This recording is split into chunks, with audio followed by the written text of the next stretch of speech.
empieza a caer del cielo de nuestra vida, que solo nosotros podemos ver. Profundo estrellado, carne y alma nuestra, ese polvillo sagaz en tu nocturno pelo. Ahora que el lápiz finísimo grabado una medida sagrada, una cantidad misteriosa del vino que sube en la jarra de la ofrenda, empieza a trazar junto a tus ojos vivos como ciervos bebiendo en el agua estasiada, junto a tus labios que han dicho todas las palabras que adoro, las huellas del tránsito de nuestra juventud. Ahora lleno de un fuego, de un peso de amor que desconocía, porque estábamos... Yo nací en Cayo Hueso, en un viaje que daban mis padres por los Estados Unidos. Así que fue prácticamente por azar que nací allí. Pero no me arrepiento porque tú sabes que ese lugar fue bautizado por los cubanos revolucionarios en el siglo pasado. En realidad se llama Key West, y los cubanos le pusieron Cayo Hueso y prácticamente hicieron aquel pueblo, donde ya Martí se encontró en su primer viaje a la Florida con una organización de clubes revolucionarios extraordinarios. Y allí fue donde surgió prácticamente el Partido Revolucionario Cubano. Martí llamaba a Cayo Hueso la yema de la República, o sea, lo que sería la República estaba allí como en germen, ¿no? Pero mi estancia, si así puede llamarse, en Cayo Hueso, yo no la recuerdo porque fue de días. De manera que yo me considero matancero, porque inmediatamente mis padres regresaron a Cuba y ellos vivían en Matanzas. Mi nacimiento fue el 25 de septiembre de 1921.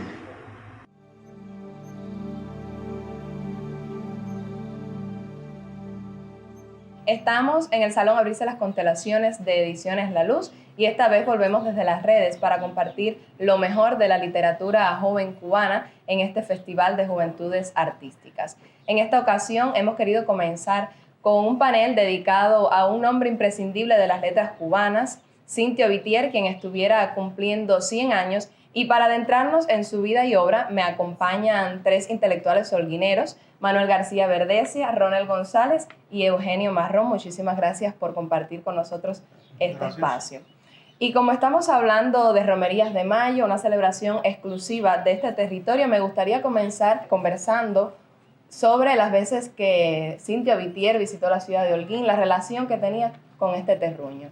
Bueno, tuve la fortuna una noche remota de finales de los años 60 de estar en la Biblioteca Provincial Alex Urquiola junto a Cintio Vitier, Fina García Marrús y Eliseo Diego, que habían hecho una visita a Holguín coordinada con la Biblioteca Nacional José Martí para dar unas conferencias. Fue una noche luminosa, por muchas razones. Imagínate que para un adolescente descubrir a esos tres grandes de la literatura cubana juntos, conversando, haciendo un gran recorrido que iba desde Martí y Darío hasta la experiencia de ellos en Orígenes, resultaba fascinante y aleccionador. Pero podía decirte que Cintio Vitier, como intelectual, es también un lujo a la hora de la conversación. Conversar con Cintio era asistir a las más diversas experiencias.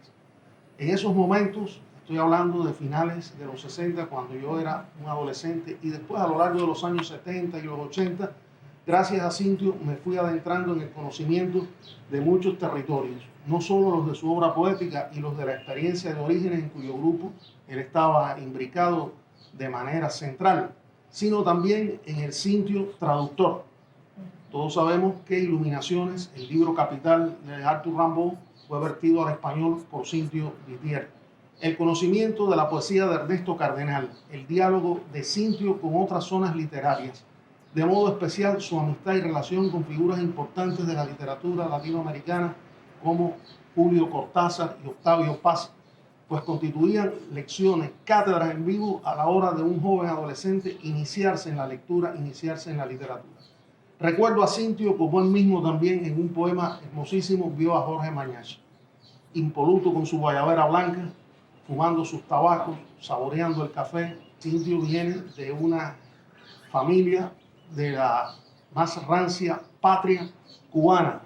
No solo su abuelo general, sino su padre, Medardo Vitier, su abuelo general de las guerras de independencia, constituyen un referente extraordinario. Y Cintio, como usted lo decía, cultivó muchísimos géneros, fue un intelectual muy versátil, ¿verdad? Yo creo que absolutamente.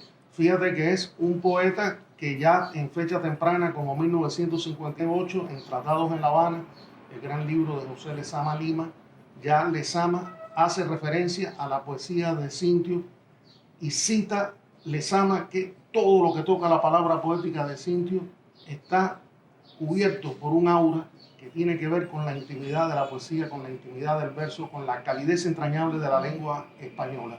No solo un poeta que transita por diversas etapas, desde su juventud hasta ya la madurez, la plenitud, sus últimos poemas, sino también un novelista. Por ejemplo, De Peña Pobre es una novela que recrea la aventura del grupo Orígenes de una manera en la cual memoria, ficción y la voz de Cintio, protagonista, que es Puntius, el personaje central de la novela que va deslindando la historia de Orígenes, entrega lo que puede ser en esos tiempos, estoy hablando de finales de los años 80, principios de los 90, una novela con una gran experiencia para contar la vida de ellos, del grupo Orígenes. Está el Cintio crítico, por supuesto. Lo cubano en la poesía, 17 lecciones sobre poesía cubana que él impartiera entre octubre y diciembre del año 1957 en el Liceo de La Habana, constituye un viaje singular por la poesía cubana. Y el propio Cintio lo apuntaba, no se trata de una historia, de una cátedra, de una crítica de la poesía, sino de una visión personal de la poesía.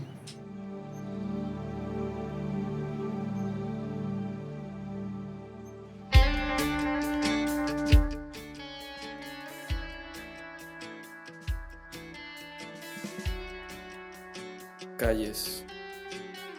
Ninguna muerte es completa cuando las calles están llenas de fantasmas.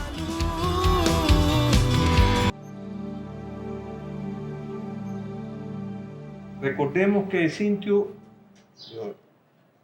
de espíritu católico, de formación intelectual clásica, que se unió a un grupo que no por casualidad se llamó Orígenes, sino porque buscaban el tiempo del no nacimiento, el tiempo de una tradición anterior a la tradición que se había estado haciendo. ¿Qué hace Cintio precisamente? Buscar dónde estaban aquellos que Lezama había denominado la teleología insular. Él estaba tratando de trazar el arco de sentido que tuvo la poesía desde Espejo de Paciencia hasta los poetas del 50 para demostrar cómo el paisaje, la práctica, el nacimiento del cubano, la búsqueda de lo espiritual, que es lo que concentra en Martí, y la posterior poesía que se escribe, todo va estando en un suceder de la sustancia espiritual de la isla. Y eso es mucho de lo que encontramos también en su poesía. La poesía de Cintio, una poesía, como él mismo dijo, que eludía los túneles de la jerigonza. Una poesía escrita con una palabra rigurosa, pero no desprendida de belleza. Una palabra precisa, pero no alejada de lo profundo.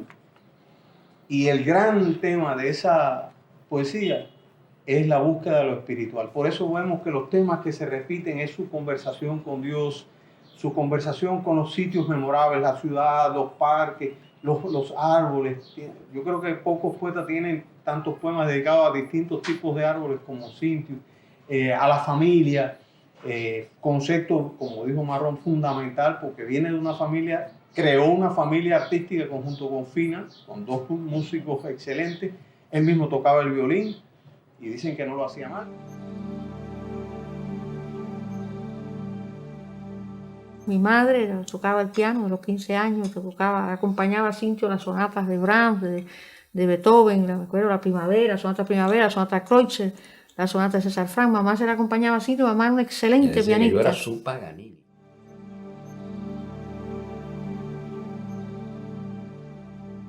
Él mismo en algún verso dice, yo soy un contemplativo, así se caracteriza. Y dice en otro poema, hambre de verso tengo. Esa voracidad por aprender todo lo que se ve, todo lo que está, y como él dice también en algún poema, que él quiere que la vida le repita lo no dicho, porque ahí está la verdadera función del poeta. El poeta no intenta repetir lo que ya se dijo, sino oír lo que no se ha dicho para entonces él ser el portavoz de esa esencia.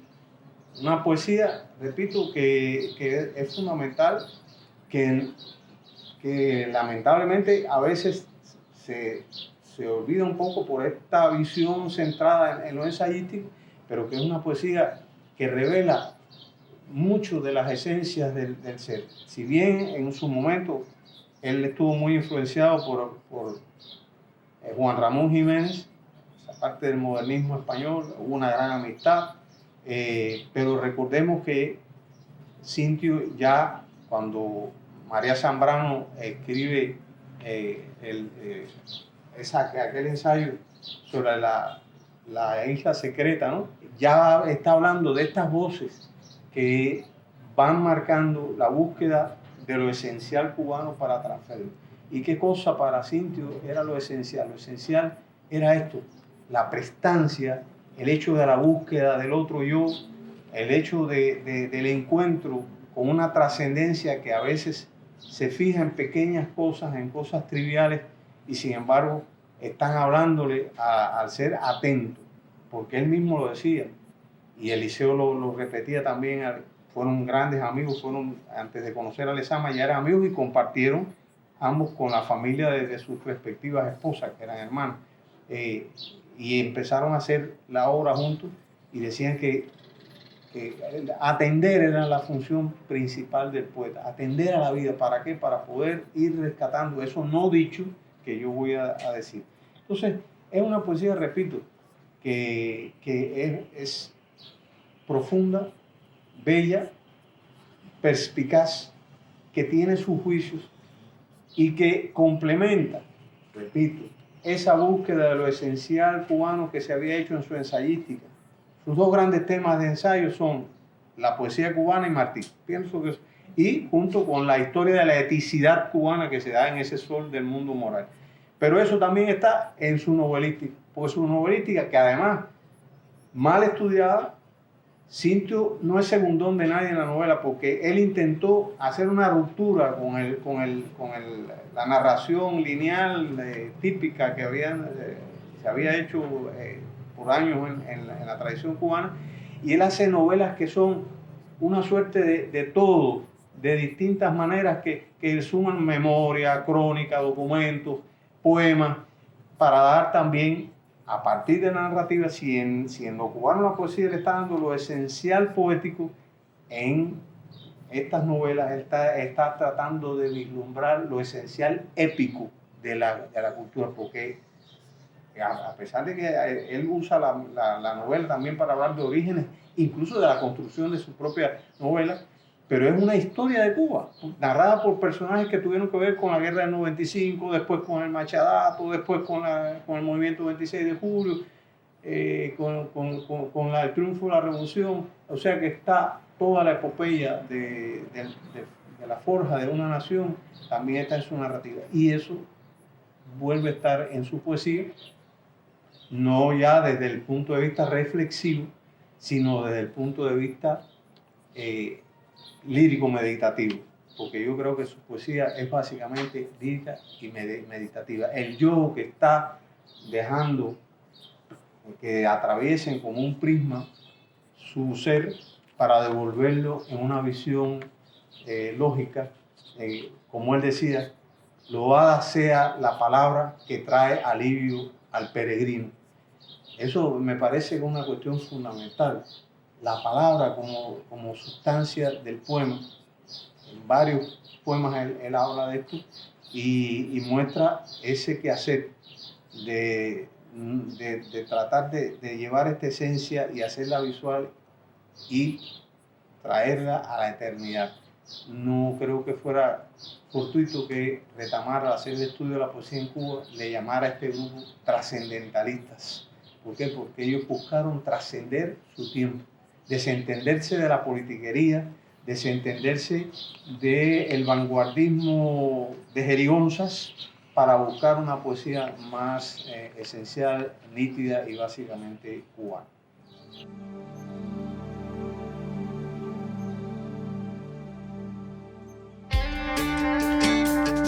Lo que más me atrae del mundo es la siguiente oportunidad de evitarlo, y ando todo el día con el cerrojo puesto ensayando el desequilibrio.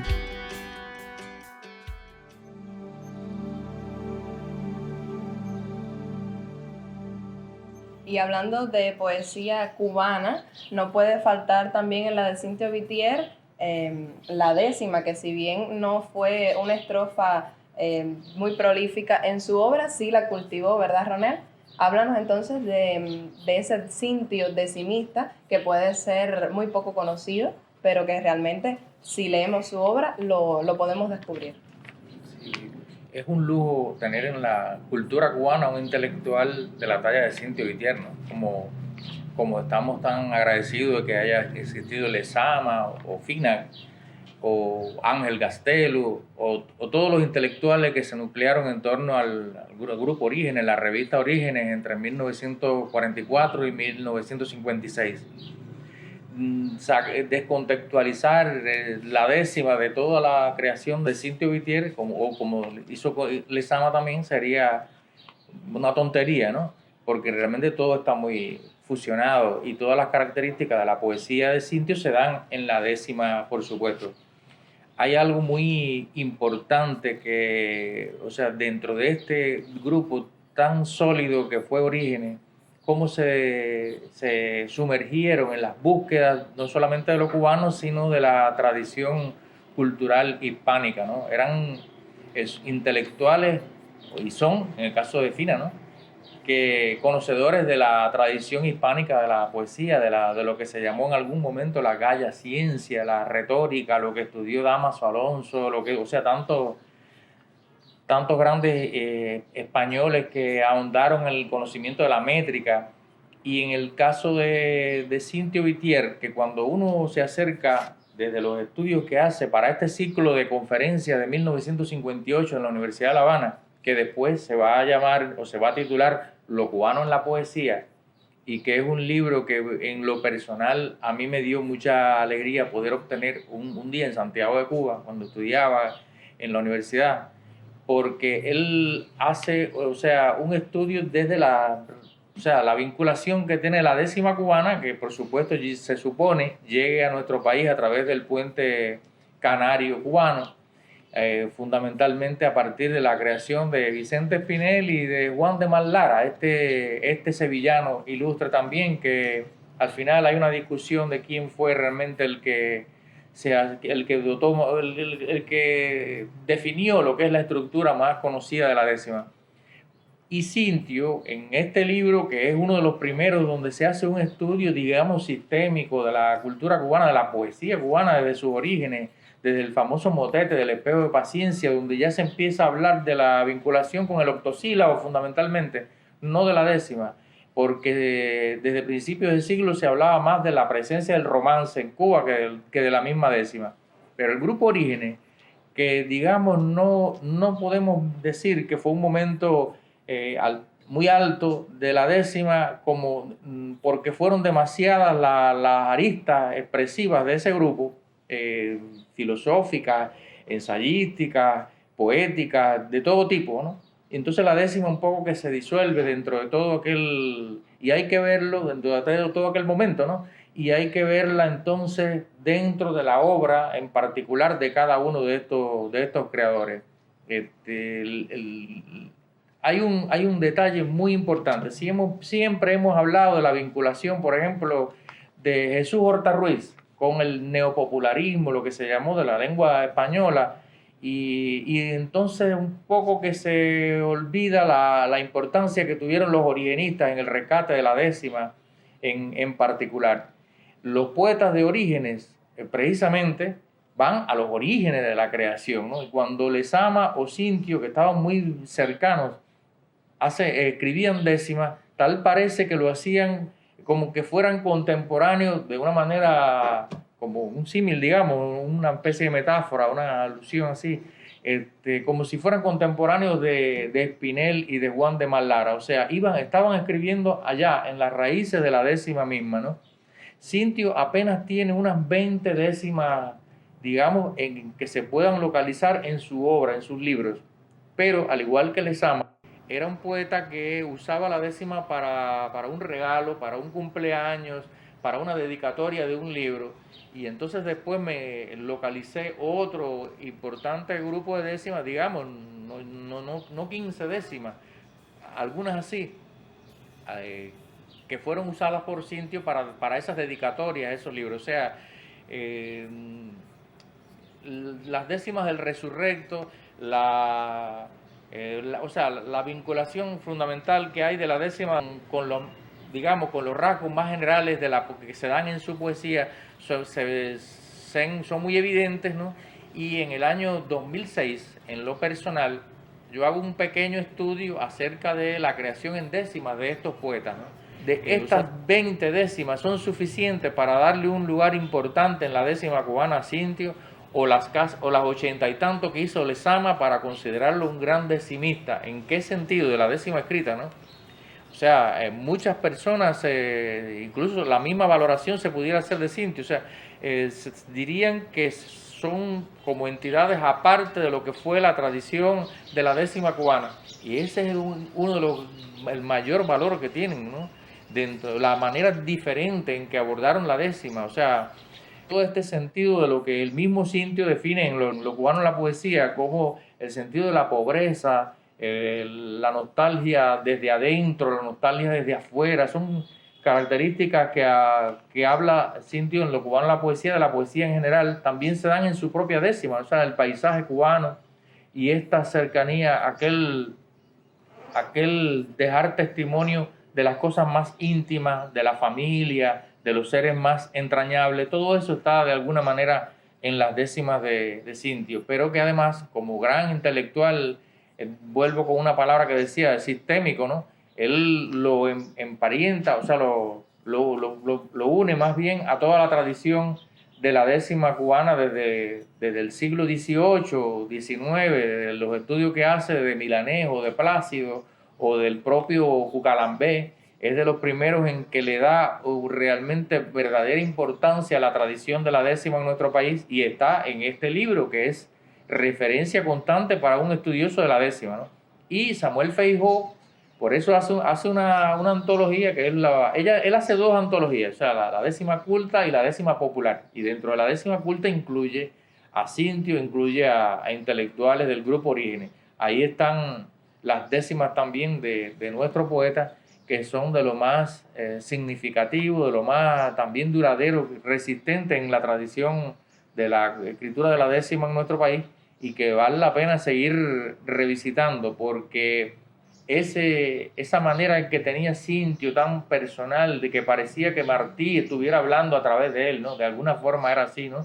Y que está en ese sol del mundo moral al cual ya se refería Manuel, como un estudio también de la eticidad, por la relación que tuvo la educación de su padre, Medardo Vitier, que hace ese estudio tan importante de la filosofía cubana, ¿no? Con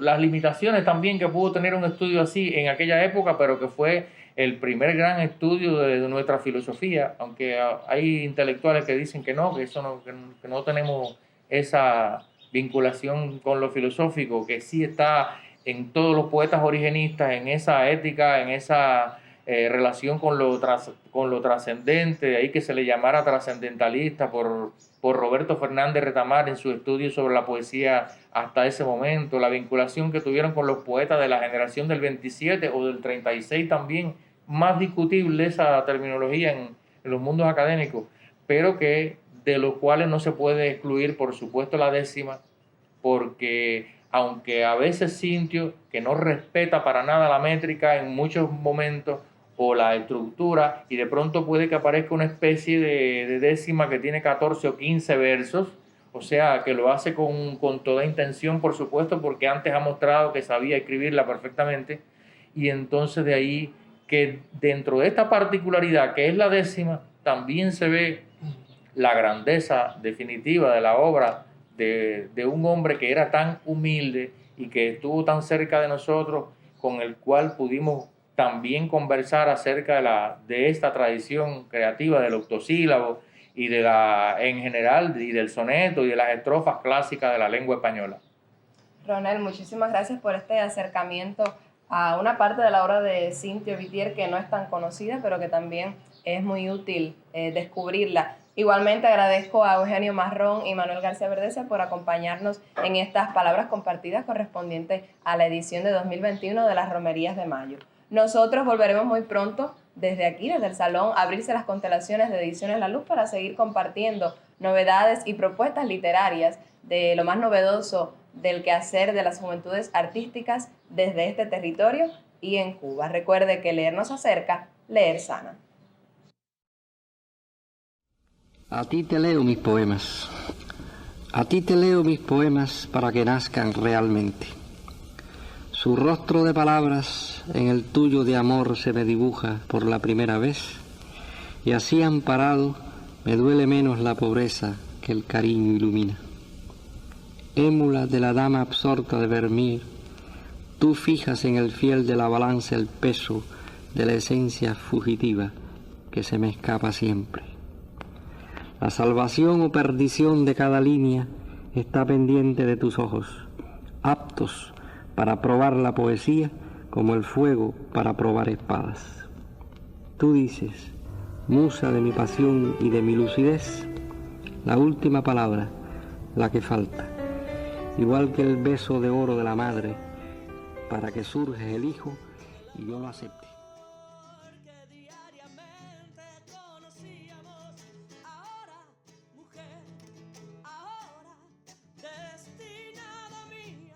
Es cuando quiero hacerte un canto de amor, un homenaje que dice únicamente así. Te amo lo mismo en el día de hoy que en la eternidad, en el cuerpo que en el alma y en el alma del cuerpo. Y en el cuerpo del alma, lo mismo en el dolor que en la bienaventuranza. Te amo lo mismo en el día de hoy que en la eternidad, en el cuerpo que en el alma y en el alma del cuerpo y en el cuerpo del alma, lo mismo en el dolor